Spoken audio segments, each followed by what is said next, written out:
السلام علیکم۔ آج ہم پڑھ رہے ہیں جان ستمگر کی قسط نمبر 34۔ وہاں ہر طرف اندھیرا پھیل چکا تھا۔ آگ کے شعلوں کی خوفناک روشنی پریسا کی جان نکال رہی تھی۔ وہ خوف کے عالم میں بری طرح سے سکتے ہوئے دیوار کے ساتھ لگی نیچے بیٹھتی گئی۔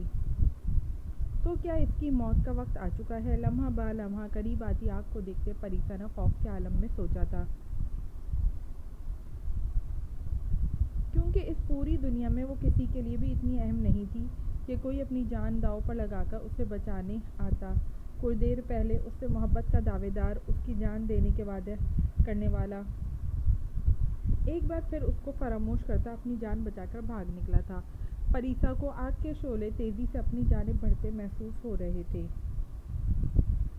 اس کو سانس لینے میں دشواری پیش آ رہی تھی۔ وہ ابھی مرنا نہیں چاہتی تھی، وہ بھی اتنی دردناک موت نہیں۔ اس نے خوف سے جھرجھری لیتے اپنی آنکھیں سختی سے میچی تھیں۔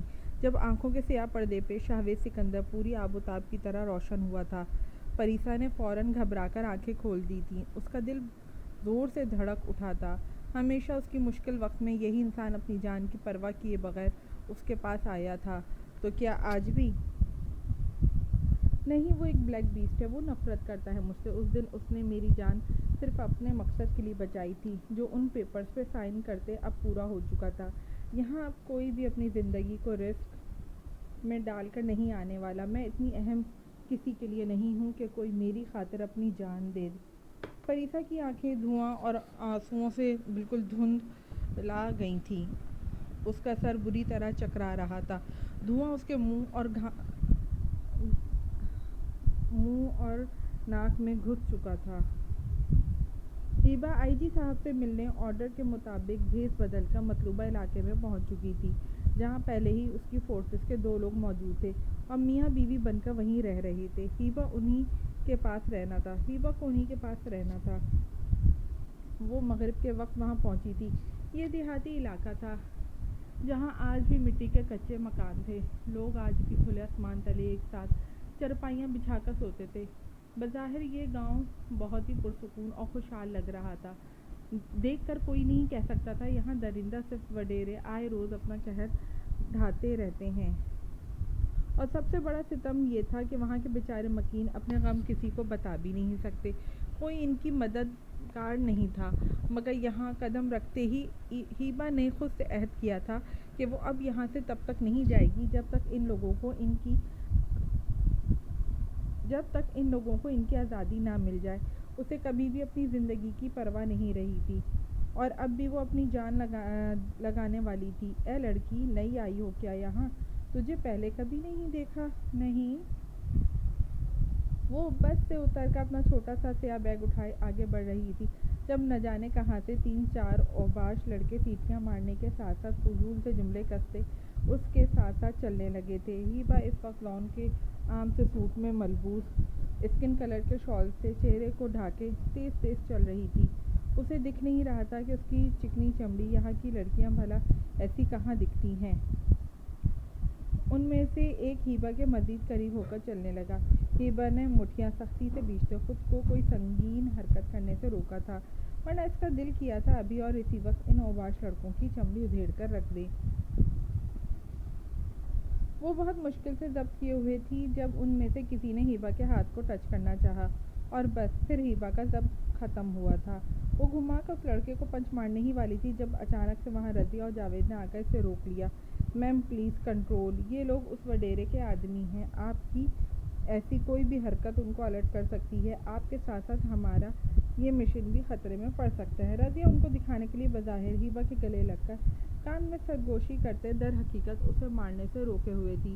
ہیبا اتنے غصے میں آ چکی تھی کہ اگر یہ لوگ نہ آتے اب تک وہ اوباش لڑکوں کا صفایا کر چکی ہوتی۔ ہیبا نے گہری سانس خارج کر کے انہیں دیکھا تھا، جو اب بھی ہیبا کو عجیب نگاہوں سے گھور رہے تھے۔ ہیبا دل ہی دل میں ان کی عقل ٹھکانے لگانے کا سوچتی ان لوگوں کے ساتھ وہاں سے ہٹ گئی تھی۔ وہ آنکھیں موندے اندھیرے کمرے میں بیٹھا ریولنگ چیئر پر جھول رہا تھا جب اچانک اس کا سائیڈ ٹیبل پر پڑا موبائل زور و شور سے بج اٹھا تھا۔ اس نے اپنی سرد وحشتناک سی لال آنکھیں کھول کر غصے سے موبائل اسکرین کو گھورا تھا۔ اس کے پتریلے تاثرات بتا رہے تھے کہ اسے اپنا ڈسٹرب کیا جانا کتنا برا لگا ہے۔ جب وہ اس کمرے میں ہوتا تھا تو کوئی اسے ڈسٹرب نہیں کرتا تھا، مگر آج یوں جنید کی آتی کال نے اسے تشویش میں مبتلا کر دیا تھا۔ اس نے انہیں سرد تاثرات کے ساتھ کال اٹینڈ کرتے فون کان سے لگایا تھا۔ بولو سر، تو سپاٹ لہجے میں پوچھا گیا۔ شاہ سر، سٹی شاپنگ مال میں بہت شدید آگ بھڑک اٹھی ہے۔ اس کا 5واں پورشن بالکل ہی جل کر بھسم ہو چکا ہے۔ وہاں موجود سب لوگ باہر آ گئے ہیں سوائے ایک کے۔ جنید نے بہت ڈرتے ڈرتے اسے اطلاع دی تھی، کیونکہ شاویز نے اسے ہی پریسا کے آس پاس رہنے کا حکم دیا تھا۔ جبکہ اس کی بات سنتے شاویز کو اپنے دل و دماغ میں آگ بھڑکتی محسوس ہوئی تھی۔ وہ جھٹکے سے اپنی جگہ سے کھڑا ہوا تھا۔ کسی انہونی کے احساس سے اسے اپنا دل بند ہوتا محسوس ہوا، اور وہ انسان پریسا افندی ہے۔ جنید نے کمزور سی آواز میں اسے بتایا۔ شاویز نے مٹھیاں بھیجتے سختی سے اپنی آنکھوں کو مینچ لیا۔ تم سب کہاں مرے ہوئے تھے؟ اگر اسے ذرا سی خراش بھی آئی تو میں پوری دنیا کو آگ لگا دوں گا۔ پریسا افندی کو چوٹ پہنچانے کا حق صرف اور صرف شاویز سکندر کو ہے۔ اسے سزا صرف میں سنا سکتا ہوں اور کوئی نہیں۔ شاویز موبائل کو کھینچ کے دیوار پر مارتا اتنے زور سے دھاڑا تھا کہ پورے بلیک ہاؤس میں اس کے در و دیوار لرز اٹھے تھے۔ وہ تیز قدموں سے باہر نکلا تھا۔ اس کی آواز سن کر سارے گارڈز اور ملازمین باہر آ چکے تھے۔ آج بہت دنوں بعد شاویز کو بلیک بیسٹ کے روپ میں واپس آتا دیکھ رہے تھے، جو اپنی گاڑی میں بیٹھتا بنا خود پر منڈلاتے خطروں کی پرواہ کیے وہ وہاں سے نکل آیا تھا۔ اس کی آنکھوں کے سامنے اس وقت آگ میں جھلستا وہ گھر آ رہا تھا جس میں اس کے ماں باپ اور بہن کو پریسا کے باپ نے زندہ جلایا تھا، جس شخص سے وہ شدید نفرت کرتا تھا، مگر آج پھر ویسی ہی آگ اس شخص کی بیٹی کو جھلسانے کے لیے تیار تھی۔ مگر شاویز سکندر کے اندر کی آگ اس بات پہ کم ہونے کے بجائے مزید بڑھ گئی تھی۔ اسے تو خوش ہونا چاہیے تھا، اس کے دشمن کی بیٹی کا انجام بھی ویسا ہی ہو رہا ہے، مگر اس کا دل اتنی تکلیف میں کیوں ہے وہ سمجھ نہیں پا رہا تھا۔ ہوا کے دوش پہ ڈرائیونگ کرتے نہ جانے کتنی بار اس کی گاڑی ٹکراتے ٹکراتے بچی تھی۔ 3 منٹ کا فاصلہ 10 منٹ میں طے کرتا 10 منٹ کا فاصلہ 3 منٹ میں طے کرتا وہ وہاں پہنچا تھا۔ اس کی نظر 5ویں پورشن پر لگی آگ پہ جمی ہوئی تھی۔ حازم بھی جنید کی اطلاع پر اسی وقت وہاں پہنچا تھا۔ وہاں عجیب سی افراتفری مچی تھی، لوگوں کا بڑی تعداد میں رش موجود تھا۔ حازم بھاگ کر اندر کی طرف بڑھتے شاویز کے قریب آیا تھا۔ جنید بھی اسی کے ساتھ تھا۔ وہ دونوں ہی نہیں چاہتے تھے کہ شاویز اندر جائے، کیونکہ اطلاعات کے مطابق 5واں پورشن پوری طرح جل چکا ہے۔ وہاں اب کوئی شے بھی سلامت نہیں بچی۔ شاویز رک جاؤ، میری بات سنو، تمہارا اندر جانا خطرے سے خالی نہیں ہے، آگ ہر شے کو تباہ کر چکی ہے۔ حازم نے اسے بازو سے جکڑتے وہیں روکنا چاہا تھا، جس پر شاویز نے پلٹ کر اسے خون آشام نگاہوں سے دیکھا تھا۔ تم مجھے اندر جانے سے روک رہے ہو، یہ جانتے ہوئے بھی کہ اندر پریسا افندی ہے؟ شاویز نے چبا چبا کر لفظ ادا کرتے اس کی گرفت سے اپنا بازو چھڑایا تھا۔ تم تکلیف ہی دینا چاہتے تھے نا اس لڑکی کو، اسے اس کے باپ کی غلطی کی سزا مل چکی، تمہارا انتقام قدرت نے پورا کر دیا۔ حازم اس کے آگے آن کھڑا ہوتا اسے جانے سے روک دیا تھا۔ شاویز کو حازم پہ اتنا غصہ کبھی نہیں آیا تھا جتنا اس وقت آ رہا تھا۔ شاویز سکندر اپنا انتقام خود لیتا ہے، اور پریسا افندی کی سزا بھی صرف میں تجویز کروں گا۔ یہ آگ شاویز سکندر کے ہوتے ہوئے پریسا افندی کا ایک بال بھی دکھا نہیں کر سکتی۔ میں نہیں چاہتا میں تم لوگوں کے سامنے بیسٹ بنوں، اس لیے تم لوگ دونوں ہٹ جاؤ میرے سامنے سے، کیونکہ اگر آج پریسا افندی کو کچھ ہوا تو شاویز سکندر برباد ہو جائے گا۔ شاویز کی بات سن کر وہ دونوں سکتے میں آ چکے تھے۔ شاویز خود بھی نہیں جانتا تھا انجانے میں وہ ان سے کتنا بڑا اعتراف کر گیا ہے، وہ اعتراف جو آج تک اس نے اپنے سامنے بھی نہیں کیا تھا۔ محروسہ کھڑکی پہ کھڑی دور اندھیرے میں جلتی چھوٹی چھوٹی روشنیوں کو دیکھ رہی تھی۔ آج اس کا دل بہت زیادہ اداس تھا۔ اس نے نسرین بیگم کی رضامندی پہ حمدان صدیقی کے پرپوزل کا ہاں میں جواب دے دیا تھا، مگر اس کے بعد سے اس کا دل پوری طرح سے بے سکون ہو چکا تھا۔ وہ حمدان صدیقی کے ساتھ یوں دھوکے سے شادی نہیں کرنا چاہتی تھی۔ وہ جانتی تھی حمدان بھی اس کے ساتھ کھیل کھیل رہا ہے، مگر پھر بھی محروسہ کے لیے نکاح کا رشتہ بہت اہمیت رکھتا تھا۔ وہ اس سے دھوکہ دہی نہیں لانا چاہتی تھی۔ وہ حمدان کو بتانا چاہتی تھی کہ وہ اس کی پھپھوزاد نہیں ہے، نہ ہی اس کے قابل ہے۔ نسرین بیگم نے حمدان صدیقی کے گھر میں داخل ہونے میں اس کی صرف مدد کی تھی۔ 1 سال پہلے اس نے نسرین بیگم کی بیٹی اجالا کو غنڈوں کے ہاتھ اغوا ہونے سے بچا کر اسے باحفاظت گھر پہنچایا تھا۔ جس کی وجہ سے نسرین بیگم اور اس کے گھر والے اس کے بہت مشہور ہوئے تھے، اور نسرین بیگم ایک طرح سے اسے اپنی بیٹی مان چکی تھی۔ ایک دن محروسہ کو ایک مشین میں ٹانگ پہ گولی لگی تھی، اس کا بہت زیادہ خون بہہ گیا۔ وہ اس وقت اپنے پیچھے لگی پولیس کی وجہ سے نہ تو ہاسپٹل جا سکتی تھی، نہ ہی اس ایریے سے نکل سکتی تھی۔ خادم اور شاویز بھی اس وقت کانٹیکٹ نہیں کر پا رہی تھی۔ تب اسے آخری راہ نسرین بیگم کا گھر ہی نظر آیا تھا۔ وہ اسی زخمی حالت میں آدھی رات کو ان کے دروازے پہ جا پہنچی۔ وہ سب اسے اس حال میں دیکھ کے گھبرا گئے، لیکن نسرین بیگم نے سگی ماں کی طرح اس کی دیکھ بھال کی۔ اپنی پڑوسن کو بلا کر نہ صرف اس کا علاج کرایا بلکہ اسے پولیس والوں سے بھی چھپا کے رکھا۔ محروسہ 2 دن بعد ہوش میں آئی تھی، مگر ان دنوں میں نسرین بیگم اور ان کے گھر والوں نے جس طرح محروسہ کا خیال رکھا، وہ ان کا یہ احسان ہمیشہ کے لیے اپنے دل میں محفوظ کر گئی تھی۔ اس نے ان سب پرخلوص لوگوں کو اپنی اصلیت بتا دی تھی۔ وہ انہیں دھوکہ نہیں دینا چاہتی تھی، مگر اس کی ساری سچائی جان کر انہوں نے اس سے نفرت نہیں، پہلے سے بھی زیادہ محبت دی تھی۔ تب سے محروسہ ان کے لیے ان کی بیٹیوں جیسی ہی تھی۔ ہمدان سے ملنے کے بعد اسے پتہ چلا ہمدان نسرین بیگم کا بھتیجا ہے، جو جان کر اسے بے پناہ خوشی ہوئی تھی، اور ایک بار پھر محروسہ نسرین بیگم جی کی دہلیز پر مدد مانگنے پہنچ گئی۔ ہمیشہ کی طرح اسے اس بار بھی انکار نہیں کیا گیا۔ نسرین بیگم کو اس پر پورا بھروسہ تھا، وہ اسے اجالا بنا کے اپنے ساتھ لے جانے کے لیے تیار ہو گئی تھی۔ مگر محروسہ کی اصل پہچان کیا تھی، وہ یہ کبھی کسی کے سامنے نہیں آنے دینا چاہتی تھی۔ اس کی اس پہچان سے صرف خادم اور شاویز ہی واقف تھے۔ ان 2 لوگوں کے سوا وہ کسی کو نہیں بتانا چاہتی تھی کہ وہ ایک کوٹھے کی ناجائز پیداوار تھی۔ اس کی ماں شکیلہ بائی اپنے وقت کی بے حد حسین اور جانی مانی طوائف تھی۔ محروسہ کا باپ ایک بہت بڑا رئیس زادہ اور بہت برا انسان تھا، جس نے کچھ عرصہ اس کی ماں کو اپنے ساتھ رکھا تھا، مگر اپنا نام نہیں دے پایا تھا۔ محروسہ سے بڑی 2 سوتیلی بہنیں بھی تھیں، جنہیں اپنے باپ کا علم بھی نہیں تھا۔ وہ دونوں بھی اپنی ماں کی نقش قدم پر چلتی طوائف بن چکی تھیں، مگر محروسہ 15 سال کی عمر میں ہی وہاں سے فرار ہونے میں کامیاب ہو چکی تھی۔ وہ بے پناہ حسین تھی، یہی وجہ تھی بہت سے گاہک اتنی چھوٹی سی عمر میں ہی اس کی ڈیمانڈ کرنے لگے تھے، جس کی وجہ سے اس کی سگی ماں نے اسے رقص سیکھنے پر مجبور کر دیا تھا۔ مگر محروسہ نے ایسی حرام زندگی جینے سے حرام موت کو گلے لگانا بہتر سمجھا تھا۔ وہ خودکشی کے ارادے سے کوٹھے سے فرار ہوئی تھی، مگر اس کے مہربان رب نے شاویز سکندر اور خادم سالار کی صورت میں فرشتوں کو اس کی زندگی میں بھیج کر اسے دنیا کے بہت ہی خوبصورت رخ سے متعارف کروایا تھا۔ محروسہ کو یہی لگا تھا جیسے ان کے کوٹھے پہ آئے باقی مرد انہیں حقارت سے دیکھتے ہیں، ویسے ہی خادم اور شاویز بھی اس کی اصلیت جان کر برا سلوک کریں گے، مگر ان کا محبت بھرا نرم رویہ محروسہ کے زخموں پہ مرہم رکھ گیا تھا۔ وہ اسے اپنی سگی بہن کی جتنی اہمیت اور محبت دیتے، اسے اپنا تیسرا ساتھی بنا گئے تھے، جس کی وجہ سے محروسہ کو اپنی بے مقصد زندگی میں جینے کا اصل مقصد مل گیا تھا۔ مگر محروسہ جانتی تھی اس کی اصلیت جان کر ہمدان صدیقی اس سے پہلے سے بھی زیادہ نفرت کرے گا۔ وہ ایک بار بھی اپنی زندگی کے بہت مشکل موڑ پر آن کھڑی ہوئی تھی۔ کئی آنسو پلکوں سے ٹوٹ کے بے مول ہوتے اپنی قدر کھو بیٹھے تھے۔ محروسہ اپنے دل کو ہمدان صدیقی کی جانب سے پتھر بنانا چاہتی تھی، مگر وہ چاہ کر بھی ایسا کچھ نہیں کر پا رہی تھی۔ اس کا دل بس اسی سنگ دل کی جانب ہمک رہا تھا۔ شاہ سر ٹھیک کہتے تھے، ہم جیسے لوگوں کے نصیب میں یہ محبت نہیں لکھی۔ یہ نرم و پاکیزہ جذبہ صرف ہماری بربادی ہے اور کچھ نہیں۔ محروسہ بے دردی سے اپنے آنسوؤں کو صاف کرتی نڈھال سے انداز میں بولتی، کھڑکی کے پٹ کے ساتھ سر ٹکا گئی تھی۔ کچھ دنوں بعد اس کا اپنی زندگی کے محبوب ترین انسان سے نکاح تھا، مگر اس کی بدقسمتی ہی یہی تھی کہ وہ اپنی زندگی کی سب سے بڑی خوشی پہ کھل کر مسکرا بھی نہیں سکی تھی، کیونکہ وہ جانتی تھی عنقریب وہ ہمدان صدیقی کا بے رحم روپ دیکھنے والی تھی۔ شاویز سکندر اس وقت بلیک بیز بنا خود کو روکنے کی کوشش کرتے راستے میں آیا ہر انسان اور چیزوں کو ٹھوکروں میں اڑاتا اوپر کی جانب بڑھاتا۔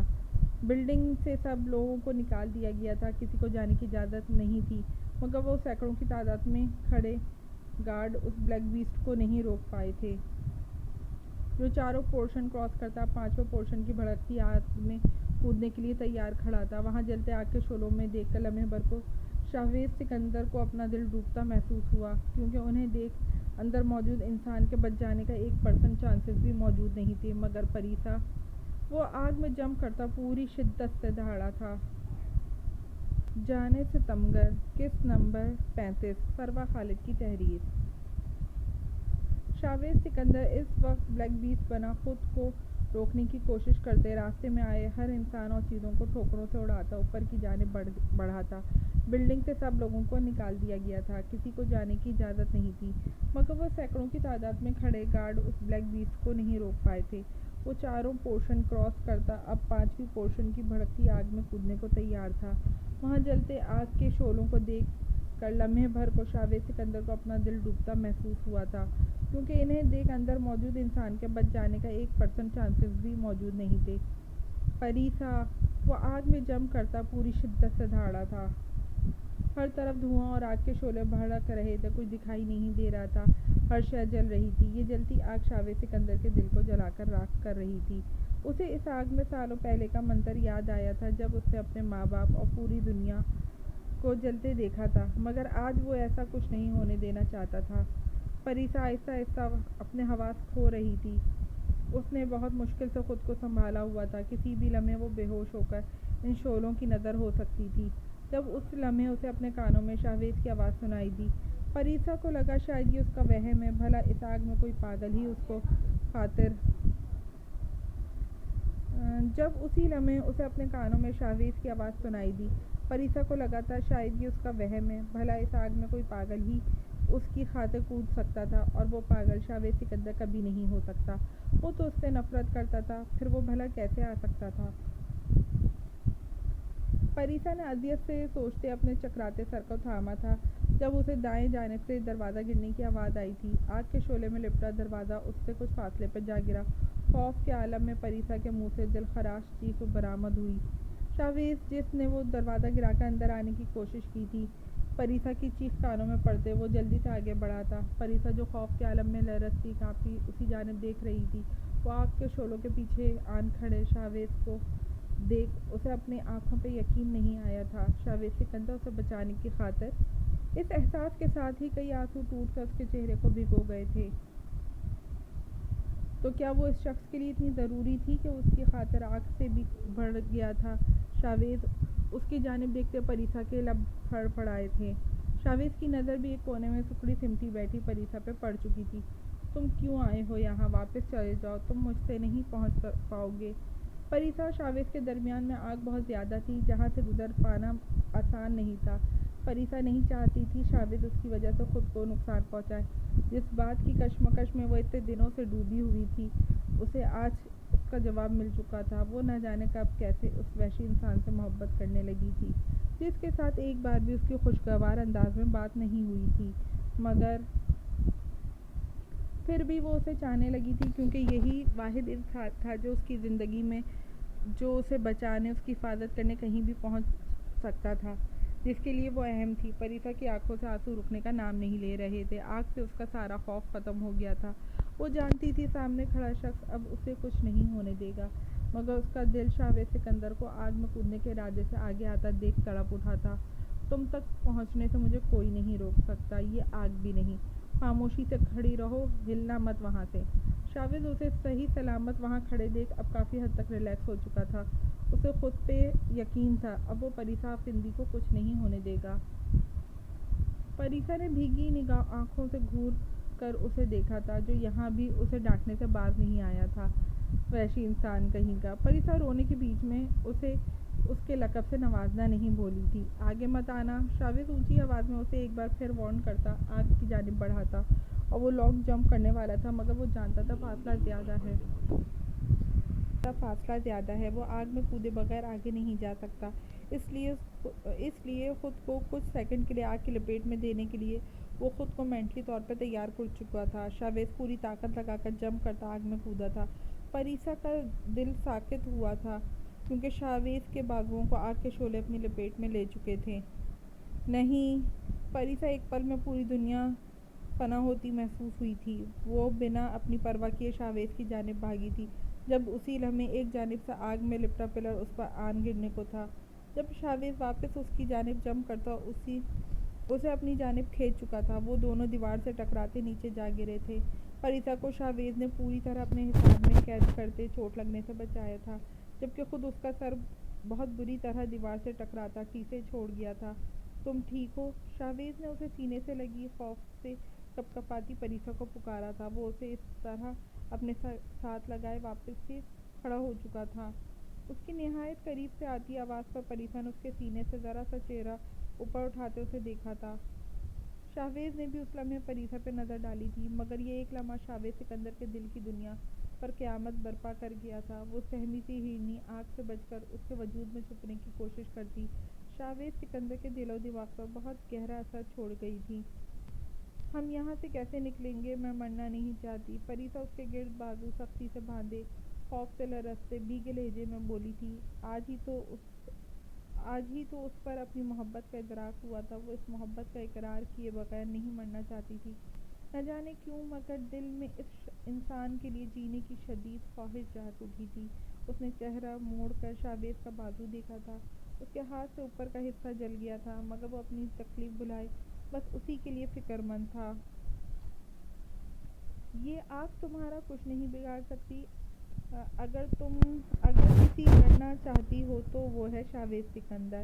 میرے علاوہ کوئی شے تمہیں نقصان نہیں پہنچا سکتی، ہمیشہ یاد رکھنا۔ شاویز اپنا کوٹ اتار کر پریسا کو پہنا چکا تھا۔ آگ میں کودنے کے بعد بھی اس کوٹ سے اس کی کافی بچت ہوئی تھی۔ اس کا کوٹ پریسا کے نازک وجود کو آدھے سے زیادہ کور کر چلا تھا۔ یہ کیوں تمہاری آگ؟ پریسا کو اس کی فکر ہوئی تھی، جو اپنے آہنی وجود کے پیچھے صرف اسے کور کر رہا تھا، جیسے اس کی حفاظت سے ضروری شاویز سکندر کے لیے کوئی نہیں تھا۔ پریسا کا سر بہت بری طرح چکرا رہا تھا۔ آہستہ آہستہ اسے ہر منظر دھندلا ہوتا محسوس ہو رہا تھا۔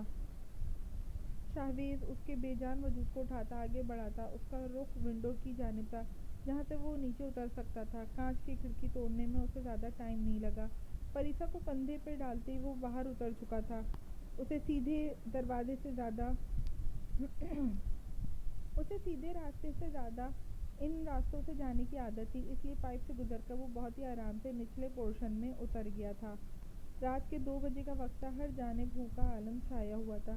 سردیوں کی گہری ٹھٹرتی رات میں سب لوگ اپنے بستروں میں دب کے سو رہے تھے، مگر ان سب میں ایک وجود ایسا تھا جو آج کی رات سکون کی نیند نہیں سو پایا تھا۔ اسے رہ رہ کر ان اوباش لڑکوں کی بری نظریں یاد آ رہی تھیں، جن سے اب تک وہ اس گاؤں کی ہر لڑکی کو ہراساں کرتے آئے تھے، مگر آج وہ یہ حرکت بہت غلط لڑکی کے ساتھ کر گئے تھے۔ ہیبا اپنے ساتھ سوئی رضیہ کو ایک نظر دیکھتی، اپنی پسٹل اپنے پاکٹ میں چیک کرتی۔ نائٹ ٹراؤزر شرٹ کے اوپر سیاہ شال لپیٹے وہ وہاں سے نکل آئی تھی۔ وہ سونے سے پہلے رضیہ سے ان لوگوں کی ساری معلومات لے چکی تھی۔ وہ لڑکے یہاں کے وڈیرے کے ڈیرے پہ رہتے تھے، جو ان کے گھر سے 10 منٹ کی مسافت پہ تھا۔ ہیبا ان کو ایسا مزہ چکھانا چاہتی تھی کہ آئندہ وہ کسی لڑکی کی جانب دیکھنے سے پہلے 1000 بار سوچیں۔ وہ جیسے ہی وہاں پہنچی، اسے سامنے ہی 4-5 چارپائیاں پڑی نظر آئی تھیں۔ آنکھوں میں نفرت بھرے وہ جیسے ہی ان کی جانب بڑھی، کسی نے پیچھے سے اس کی کلائی تھام کر اسے اپنی جانب کھینچ لیا۔ ہیبا نے اس کے سینے پر پنچ مارتے اس سے خود کو بچانا چاہا، مگر مقابل کو اس کی ذرا سی بھی مہلت دیے بغیر اس کی کلائیاں کمر کے پیچھے موڑتا اسے پوری طرح اپنی گرفت میں قید کر گیا تھا۔ چھوڑو مجھے! ہیبا بنا دیکھے ہی سمجھ گئی تھی کہ یہ لمس اور خوشبو کس انسان کی ہے۔ وہ ہمیشہ اس کی طاقت کا اندازہ لگا کر کون اسے قابو کرنے کی صلاحیت رکھتا تھا۔ تمہارا دماغ اس قدر خراب ہے؟ مجھے بالکل بھی اندازہ نہیں تھا۔ تم جیسی جذباتی لڑکی کو بھلا پولیس والی بنایا کس نے ہے؟ حازم نے اس کے بازو کمر پہ باندھ چکا تھا، جبکہ ہیبا اس کی یہاں موجودگی اور اب اس حرکت پہ آنکھیں پھاڑے اسے دیکھنے لگی تھی۔ آپ یہاں کیا کر رہی ہیں؟ تو کیا آپ اس ڈیرے کے برے کاموں میں بھی اس کے ساتھ ملے ہوئے ہیں؟ ہیبا نے بے یقینی سے اس کی جانب دیکھا تھا، مگر اس کی اس بات کا بھی بنا کوئی جواب دیے حازم اس کے منہ پر بھی رومال باندھ دیا تھا۔ میں گینگسٹر ہوں، کچھ بھی کر سکتا ہوں، اس میں اتنی حیران ہونے والی کیا بات ہے؟ حازم اسے باہوں میں اٹھائے واپس مڑتے بولا، جبکہ اسے نہ جانے کس جانب جاتا دیکھ ہاتھ پاؤں مارنے لگی تھی۔ حازم اسے ایسے ہی اٹھائے کافی دور نکل آیا۔ وہاں پہاڑوں پہ قدرے اونچائی پر ایک چھوٹا سا گھر نظر آیا تھا۔ حازم کا رخ اس جانب تھا۔ وہ اندر داخل ہو کر گھر کا دروازہ بند کر گیا۔ چھوٹا سا صحن عبور کرتے وہ زینہ ایک روم میں داخل ہوا، جہاں چھوٹا سا پلنگ، 2 کرسیاں اور کپڑوں کی ایک چھوٹی سی الماری رکھ گئی تھی۔ اسے نیچے اترتے خادم اس کے منہ سے رومال کھول چکا تھا، مگر ہاتھ ابھی نہیں کھولے تھے۔ بیٹھ سکتی ہو تم، جتنا مرضی چلانا ہے چلا بھی سکتی ہو۔ خادم اسے پلنگ پہ بیٹھنے کا اشارہ کرتا خود کرسی پہ بیٹھتا سگریٹ سلگا گیا۔ ہیبا وہاں کھڑے کھڑے اسے غصے بھری نگاہوں سے گھورا تھا، جو اس کی جانب دیکھنے سے بھی گریزاں تھا۔ اگر مجھے اپنانے میں اتنا ہی مسئلہ ہے آپ کو، تو مجھے میرا کام کیوں نہیں کرنے دیا؟ ہیبا کو اس پہ اتنا غصہ تھا کہ وہ بیان نہیں کر سکتی تھی۔ ہیبا اس سے ملنے، اسے واپس دیکھنے کے لیے 2 دن سے کتنی تڑپی تھی، مگر یہ شخص ایک بار بھی اس کے سامنے نہیں آیا تھا۔ اسے سنبھالنا اور چپ کروانا تو بہت دور کی بات۔ تم میرے آدمیوں کو مارنے جاؤ گی اور تمہیں لگتا ہے میں اتنے آرام سے دیکھتا رہوں گا؟ خادم نے سگریٹ کا گہرا کش لگاتے اس کے سر پہ بم پھوڑا تھا۔ محروسہ بستر پہ کروٹ بدلتے بدلتے تھک گئی تھی، مگر نیند آنے کا نام ہی نہیں لے رہی تھی۔ جب آخر کار تنگ آ کر وہ بیڈ سے اٹھ گئی، روم سے نکل کر وہ بے مقصد کوریڈور میں چکر کاٹتی ٹیرس پر آن کھڑی ہوئی تھی، جب اس کی نظر گیٹ سے ذرا فاصلے پر بنی انیکسی کے ساتھ بنائے گئے جم خانے پہ پڑی۔ فرا سے ہی اسے پتہ چلا تھا یہ جم خانہ خاص طور پر ہمدان کے لیے بنوایا گیا تھا، مگر رات کے اس پہر جم خانے کی لائٹ آن دیکھ محروسہ کو حیرت ہوئی۔ اس کی حیرت بے یقینی میں اس وقت بدلی جب اس نے مریم کو یہاں داخل ہوتے دیکھا۔ یہ لڑکی اس وقت کیوں جا رہی ہے وہاں؟ مگر لائٹ تو پہلے سے آن ہے، تو اس کا مطلب ہے وہاں پہلے سے ہی کوئی ہے۔ محروسہ اس سوچ کے ساتھ ہی اندر سے جل بھن اٹھی تھی۔ ہمدان صدیقی رات کے اس پہر تنہا مریم کے ساتھ تھا۔ محروسہ کے اندر کی مشرقی لڑکی یہ بات برداشت نہیں کر پائی۔ وہ فوراً نیچے کی جانب بڑھی،